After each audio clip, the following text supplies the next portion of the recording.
What's your name?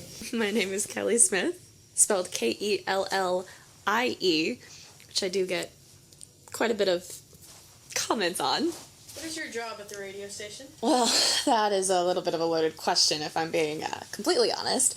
I was originally hired on to do event coordination, promotions, and public relations. A couple months into working, I ended up taking on the responsibilities temporarily for DJ management, which I'm still kind of doing, but I'm passing the torch on that. Coming off of what you do at the radio station, what are your responsibilities? When it comes to event coordination, it's pretty much right there in the name. I have to find and plan events for the station to be at and everything, so it involves a lot of reaching out to people, scheduling my coworkers and myself to go to events and making sure our table looks all nice and everything like that.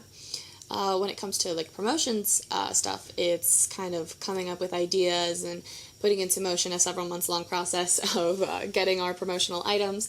So all the stuff that we have at events that you see people walking around campus with as pretty much all my brainchild.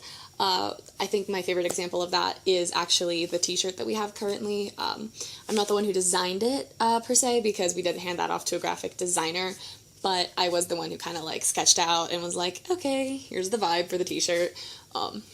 So that's pretty cool. I like it a lot compared to, not compared to some of the other t-shirts, but I think all of our t-shirts are really good. I have all the ones from all the time that I've been with the station. I think they're all pretty solid. And then when it comes to public relations, it's honestly pretty ironic considering my personality and who I am, just like in general as a baseline, because that involves a lot of like reaching out to other people, forming connections for the station, which I'll be honest, I'm not the best with.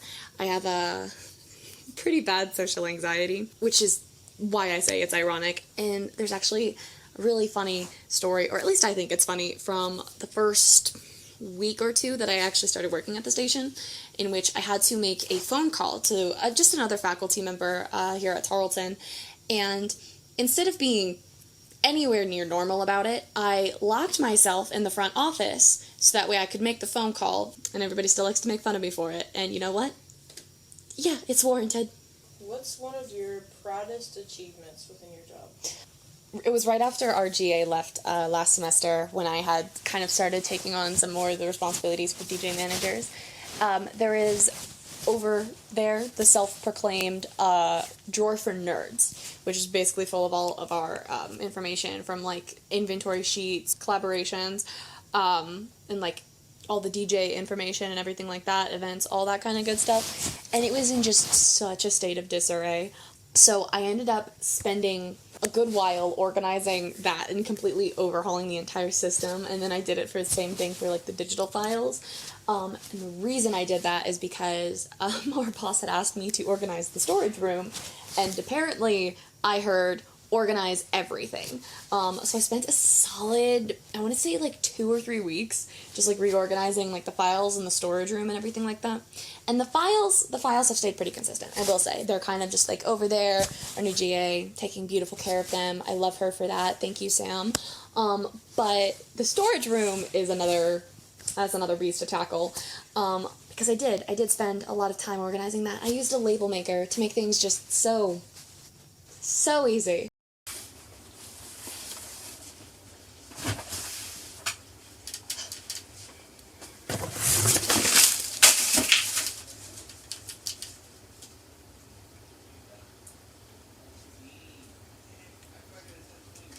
It's apparently not as straightforward as I thought it was.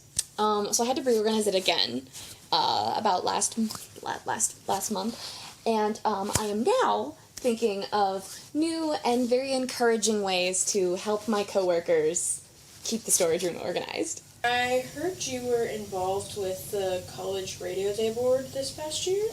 Why don't you tell us some more about that? So I feel like a little bit of background is kind of pertinent to that. College Radio Day is like a national yearly day that's like a recognition day for and celebration of college radio, just like as a general concept. And it's actually like a worldwide thing, but I was dealing a lot with like the National College Radio Day Board. There's a world one too, but I was just on the national one.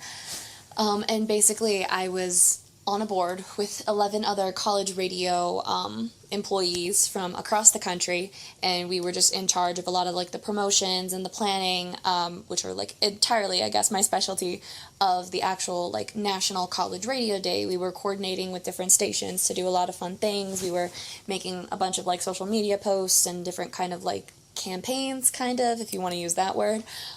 It was really interesting getting to work with like different people from like very different kind of walks of life, in terms of like the only thing that we all had in common like was College Radio Day. And they were really great people, and it was a really fun time. I think College Radio Day this year was very successful, and we are currently trying to plan a trip to the White House, which I think is pretty fun. Why don't you tell us some more about you as a person and who you are outside of your job? I grew up in Chicago, born and raised there. I've lived in Texas for the past few years. Very different places, and I feel like those kind of clash within me as a person, because it's like you're kind of a product of where you are, where you've been. So I think that's pretty interesting. I have a lot of varied interests. I'm very, very into video games, collecting manga, collecting things in general. I actually collect physical copies of video game soundtracks. I have a very extensive collection of like CDs and everything like that.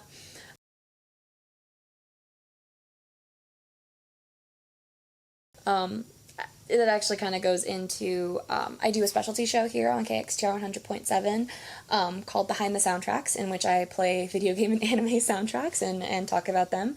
And so that's been a really fun experience, and having to do all of it myself has been a little bit of a task, but I think it's a lot of fun. I do very much enjoy video games. My favorite one of all time is a kind of a lesser-known Nintendo franchise called Fire Emblem.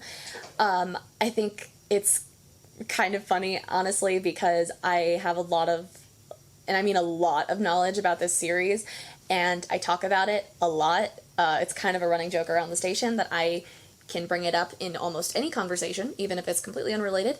And I will also just go on several-minute tangents about it, completely unprompted, without really meaning to. And I don't know if my coworkers think it's more funny or more concerning.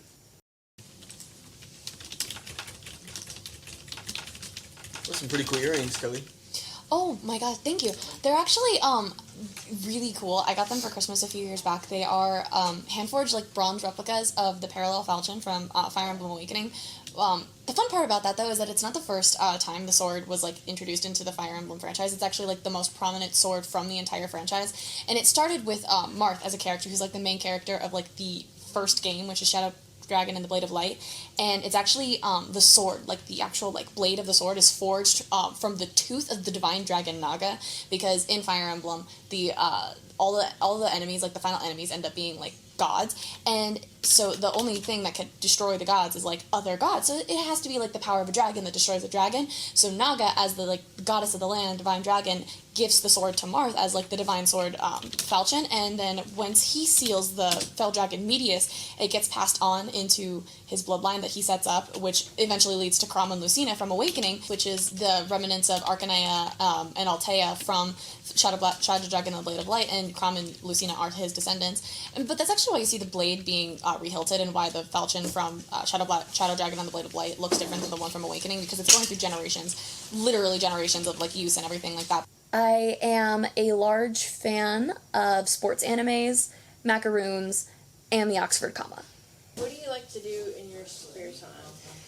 Well, I think pretty obviously I like to play a lot of video games. Tragically enough, I have been getting very into Valorant lately. I do also quite enjoy reading. Like I said, I collect a lot of manga, so I read a lot and stuff like that. I do really enjoy reading. I've always been a little bit of a reader. And then quite obviously, I very much enjoy listening to music. My Spotify Wrapped always has an obscene amount of minutes listened to on it. I can sit and jam pretty much just like on its own, do a little dancey dance in my seat. But something I found recently, and I do entirely blame the station for this one, is that I have found myself going to more concerts recently. In the past month, I've been able to see Sleep Token and Hozier pretty much back to back, and they're like two of my favorite artists.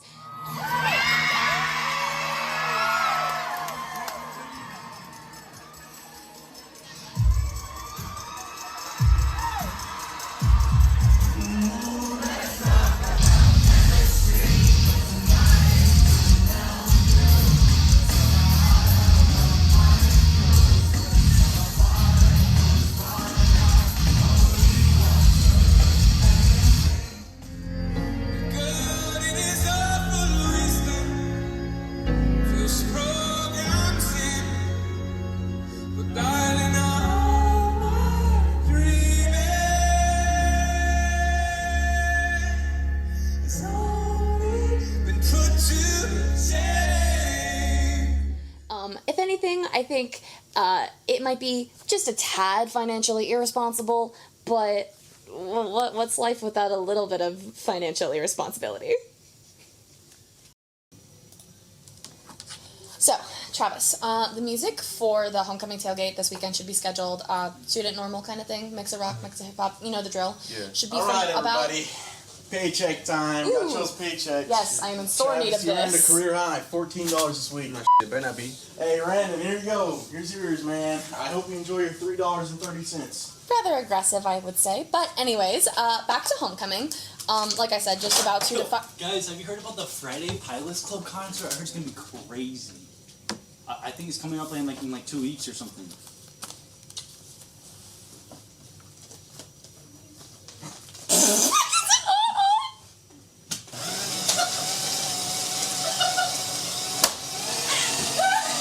Guys, I'm trying so hard.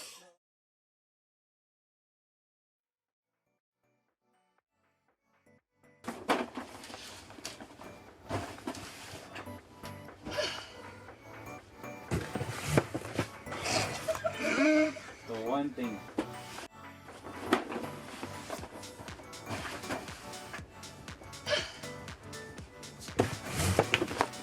God, why is this so? Because they're the exalts of Ulysses.